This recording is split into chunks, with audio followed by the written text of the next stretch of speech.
The whole Western Street set went silent when a man in a worn canvas coat stepped out from behind the camera truck and called Dan Blocker's name like it was an accusation, not a greeting. Listen closely, because what this stranger says next has nothing to do with being a fan at all.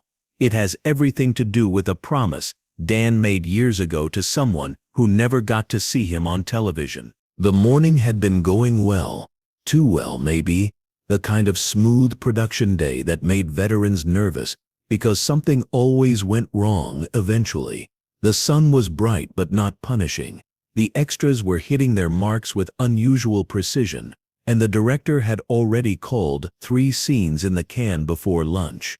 The smell of coffee drifted from the craft services table, mixing with the dry scent of the dust that covered everything on the lot. Dan had been in good spirits, joking with the prop master about a squeaky saloon door that needed oil, trading stories with one of the older character actors about a rodeo.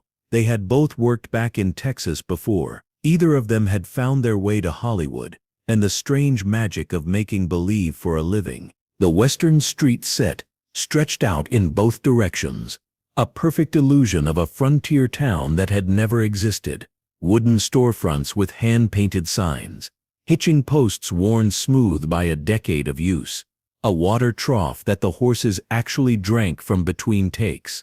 The dust on the ground was real, trucked in and spread carefully to catch the light just right, and it rose in little clouds with every footstep, every wagon wheel, every gust of wind that found its way between the false-fronted buildings.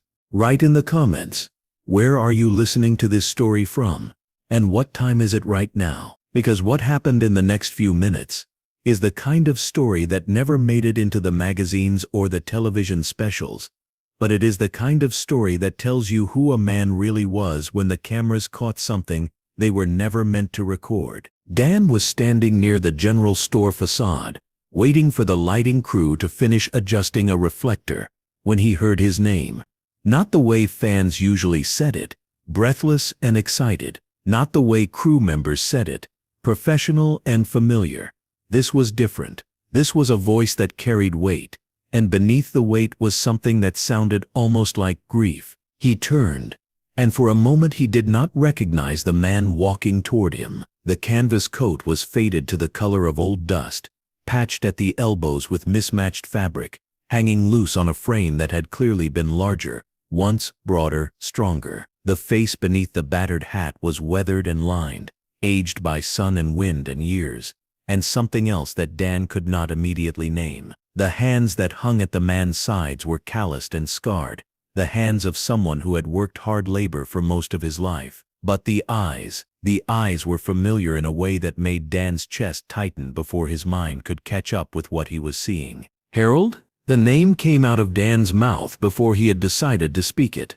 Harold Maddox? The man stopped, about 10 feet away. He did not smile.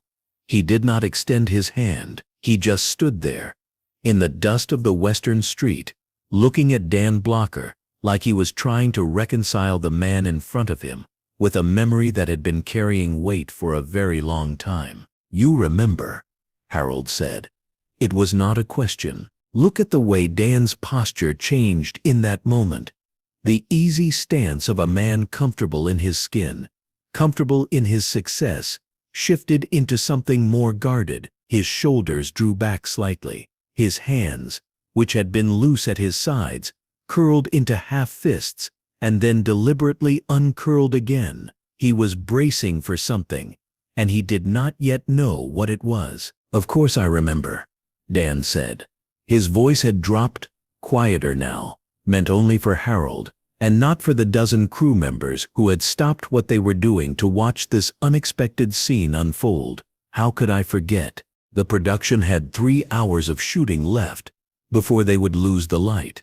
The assistant director was already checking his watch, calculating the cost of every minute that passed without cameras rolling. But nobody moved to intervene. Nobody called for Dan to return to his mark. There was something in the air now, a tension that even the most schedule-obsessed crew member could feel, and it was the kind of tension that did not respond well to interruption. Harold took another step closer, His boots made almost no sound on the packed dirt. The walk of a man who had learned a long time ago how to move without announcing himself. "I came a long way to find you," Harold said. "Took me 3 buses and a ride in the back of a dusty feed truck. Spent the night on a hard bench outside the studio gate because the security guards wouldn't let me in until morning. I almost gave up twice." Notice the details Harold is giving. The 3 buses, the feed truck, the bench outside the gate. This is not a man who came here on a whim. This is a man who has been carrying something for years and finally found the strength or the desperation to deliver it. Dan took a step toward him, closing the distance between them. "Harold, I don't know what to say. I didn't know where you were. After everything that happened, I tried to find. I'm not here for apologies." Harold's voice cut through Dan's words like a blade through rope. "I'm not here because I'm angry. I was angry for a long time, but that's not what brought me here." He reached into his coat and pulled out something small, something that caught the light for just a moment before Dan could see what it was. A photograph, creased and worn, the edges soft from years of handling. Harold held it out, and Dan took it with hands that were not quite steady. The photograph showed 2 young men standing in front of a weathered red barn. One of them was Dan, maybe 20 years younger, leaner and hungrier, but unmistakably himself, his smile wide and confident. The other was a man Dan had not seen in over 15 years, a man whose face hit him now like a fist to the chest. "Eddie." Dan breathed. The name came out broken, barely a whisper. "My brother," Harold said. "Your best friend. The man you made a promise to the night before he shipped out." "Wait. Before we go any further, you need to understand the weight of what Dan is holding in his hands. This is not just a photograph. This is a window into a part of his life that he has never talked about in interviews, never mentioned in the carefully crafted stories that studios tell about their stars. This is a door that Dan thought he had closed a long time ago, and Harold Maddox has just kicked it open in front of everyone." The crew was watching now. The director had stepped down from his chair. The other actors had drifted closer, drawn by the gravity of whatever was happening between these 2 men on the dusty street. Nobody spoke. Nobody wanted to be the one who broke whatever spell had fallen over the set. "I made a lot of promises back then," Dan said slowly. He was still staring at the photograph, at the face of the young man standing beside him, frozen forever in a moment before everything changed. "We all did. You say things when you're young, when you think you're going to live forever, when you don't understand what any of it really means." This wasn't one of those promises. Harold's voice had softened slightly, but the edge was still there. "This was the night before Eddie got on that bus. You sat with him on the porch of our mother's house, and you told him something. You told him that if anything happened to him over there, you would make sure our mother was taken care of. You said you would be there for her. You said she would never have to worry." 2 hours and 45 minutes of shooting light remained. The shadows were starting to lengthen almost imperceptibly, the sun beginning its slow afternoon descent. But time had stopped mattering. The schedule had stopped mattering. The only thing that mattered now was this conversation, and whatever it was going to cost. Dan looked up from the photograph. His eyes were wet, though no tears had fallen yet. "I meant it," he said. "Every word. I meant it when I said it." "I know you did." Harold took the photograph back, carefully, like it was made of something more fragile than paper. "Eddie knew it too. He talked about you all the time in his letters, said you were the best friend he ever had, said he knew that if anything happened, you would keep your word." "Then why?" Dan started. But Harold held up a hand. "Something did happen. Eddie didn't come home. You know that. Everybody knows that. But what you don't know is what happened after. You were already gone by then, already on your way to California, already chasing the dream that brought you here."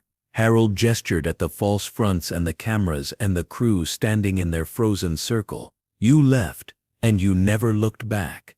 And my mother waited. Listen to what Harold is really saying. This is not about money. This is not about success or failure or the distance that grows between people when one of them becomes famous and the other does not. This is about a promise, the most sacred kind of promise, the kind you make to a man who is about to walk into something he might not walk back from. She waited for years, Harold continued. Every time your show came on the television, she would sit in her chair and watch it, and she would say, "That's Danny's friend. Danny's going to come see us soon." She believed it until the day she died. She believed you would keep your word. The words hit Dan like physical blows. He took a half step backward, then caught himself, refusing to retreat any further. Around him, the Western Street set had become something else entirely. The false fronts were no longer facades for a television show. They were witnesses to something real, something raw, something that could not be scripted or directed or called back for another take. "Harold, I didn't know." Dan's voice was rough now, stripped of the easy confidence that made him so watchable on screen. "I swear to you, I didn't know she was struggling. I lost touch with everyone back home after I moved out here. The letters stopped coming. The phone calls stopped. I got caught up in—" He stopped because the next words would sound like excuses, and excuses were not what this moment required. "I'm not here to make you feel guilty." Harold's voice had changed again, the anger draining out of it, leaving something that might have been exhaustion or might have been peace. "I was angry for a long time. I blamed you for a long time. But then I got older, and I started to understand something. People don't break promises because they're bad people. They break them because life gets loud, and the promises get quiet, and after a while, you can't hear them anymore over all the noise." Remember the countdown that was ticking underneath all of this. 2 hours and 20 minutes of shooting light left. A schedule that was falling apart with every passing minute. A director who was watching his production dissolve into something he could not control. But nobody moved to stop it. Nobody even tried. Dan looked around at the set, at the crew members who had become accidental witnesses to this reckoning. He saw the concern on their faces, the uncertainty about what they were supposed to do, the awkward awareness that they were seeing something they probably should not be seeing. He made a decision. "Clear the set," he said, not loudly, but with enough authority that people started moving. "Give us the street." 10 minutes. The assistant director opened his mouth to object, then closed it again. The camera operators stepped back from their equipment. The extras filed away toward the holding area. Within 60 seconds, the Western Street was empty, except for Dan Blocker and Harold Maddox, 2 men from the same small town, standing in the dust of a fake frontier, surrounded by the machinery of make-believe. "Tell me about her," Dan said when they were alone. "Tell me about your mother. Tell me what I missed." Wait. Stop for a moment and picture this scene from above. The wooden buildings casting long shadows across the empty street. The camera equipment standing silent like sleeping animals. The 2 figures in the center of it all, one large and famous, and dressed in the costume of a character millions of people loved, the other thin and weathered and wearing a coat that had seen more miles than most people travel in a lifetime. This is what it looks like when the past catches up with the present. This is what it looks like when a promise comes due. Harold talked for nearly 20 minutes. He told Dan about the years after Eddie's death, about how their mother had kept Eddie's room exactly the way he left it, about how she had refused to accept the folded flag at first, because accepting it meant accepting that he was never coming home. He told Dan about the medical bills that piled up when her heart started failing, about the small kindnesses of neighbors who brought food and sat with her when Harold had to work, about the night she finally passed with Eddie's photograph clutched in her hands. And he told Dan about the promise, how she had mentioned it almost every week for years, how she had never doubted that Dan would come, right up until the end, how she had asked Harold, in her final days, to find Dan and tell him that she forgave him, not because he needed forgiveness, but because she wanted him to know that she understood. Dreams are heavy, promises are heavier, and sometimes you have to choose which weight you're going to carry. Dan listened without interrupting. The tears came somewhere in the middle of Harold's story, quiet tears that he did not try to hide or wipe away. They ran down his face and disappeared into the dust at his feet, and he let them fall because they were the only honest response he had. When Harold finished, the silence stretched out between them like the empty street. 1 hour and 50 minutes of shooting light remained, but Dan had stopped counting. The schedule existed in another world now, a world where television shows mattered, and audiences waited, and networks calculated ratings. This world, the one where he stood with Harold Maddox in the dust of a broken promise, operated by different rules. "I failed him," Dan said finally. "I failed Eddie, and I failed your mother, and I failed you. There's nothing I can say that changes that. No excuse that makes it better. That's not why I'm here." Harold reached into his coat again and pulled out something else. An envelope, yellowed with age, addressed in handwriting that Dan recognized immediately. "This is why I'm here." Notice the shift in Harold's demeanor. The accusation is gone. The grief is still there, but it has been joined by something else now.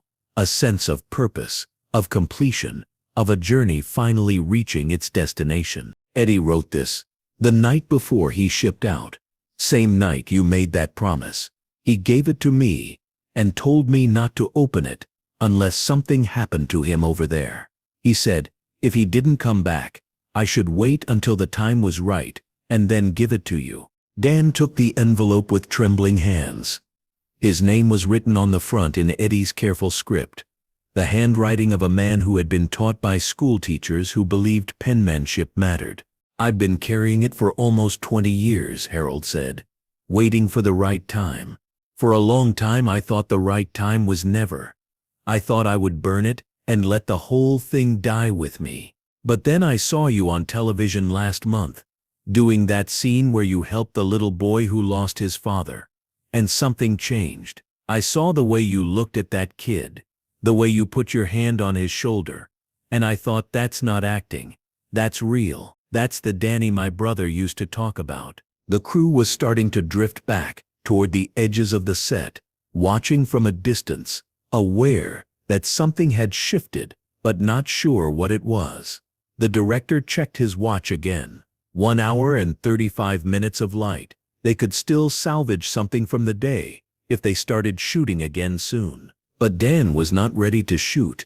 He was standing in the middle of the western street, holding a letter from a dead man, feeling the weight of years pressing down on him like a physical force. "Can I read it?" he asked. "It's yours," Harold said. "It was always yours. I was just holding it for him." Dan opened the envelope carefully, aware that the paper inside was old and fragile, aware that whatever words waited for him had been waiting for 2 decades to be read. He unfolded the single page and began to read, his lips moving slightly as he traced the familiar handwriting. Listen closely to what happened to Dan's face as he read. The lines around his eyes deepened, his jaw tightened, then relaxed, then tightened again. A small sound escaped him, something between a laugh and a sob, the kind of sound that only comes when emotion is too big for the body containing it. The letter was not long. Eddie had never been one for many words, but the words he had chosen were perfect, the kind of words that could only come from someone who knew they might not get another chance to say them. "He forgave me before I even failed him," Dan said when he finished. His voice was barely audible. He knew I might not keep the promise. He knew life would get complicated and time would pass and things would slip away, and he forgave me for it in advance." That was Eddie. Harold's voice was soft now, all the hardness gone. He always saw the best in people, even when they couldn't see it in themselves. He used to say that promises were like seeds. You plant them with good intentions, but you can't always control what grows. 1 hour and 15 minutes of shooting light remained. The shadows had grown noticeably longer, stretching across the western street like fingers reaching for something just out of grasp. The crew was getting restless, professional instincts warring with human curiosity, schedules warring with the obvious importance of whatever was happening between these two men. Dan carefully folded the letter and placed it in his shirt pocket, over his heart. Then he did something that surprised everyone watching, including himself. He pulled Harold Maddox into an embrace. Not a Hollywood hug, quick and performative. A real embrace. The kind that men from small Texas towns understood. The kind that said more than words ever could. He held on for a long moment, and Harold held on too, and somewhere in that embrace 20 years of distance began to close. When they finally separated, both men's eyes were red. Neither of them tried to hide it.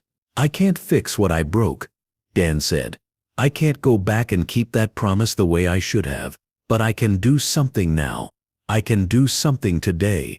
Will you let me?" Harold studied him for a long moment, reading his face the way you read the face of someone you're deciding whether to trust. Whatever he saw there must have been enough, because he nodded slowly. "What did you have in mind?" "Remember the promise Dan made all those years ago on a porch in Texas, to take care of Eddie's mother, to make sure she never had to worry." The mother was gone now, beyond any help Dan could offer, but Harold was here. Harold, who had carried the weight of his brother's memory for 2 decades. Harold, who had spent 3 buses and a feed truck and a night on a bench to deliver a letter and a message of forgiveness. "Come with me," Dan said. "There's someone I want you to meet." He led Harold off the set, past the watching crew members, toward the production offices at the edge of the lot. The director called after him, something about the schedule, and the light and the scenes they still needed to shoot.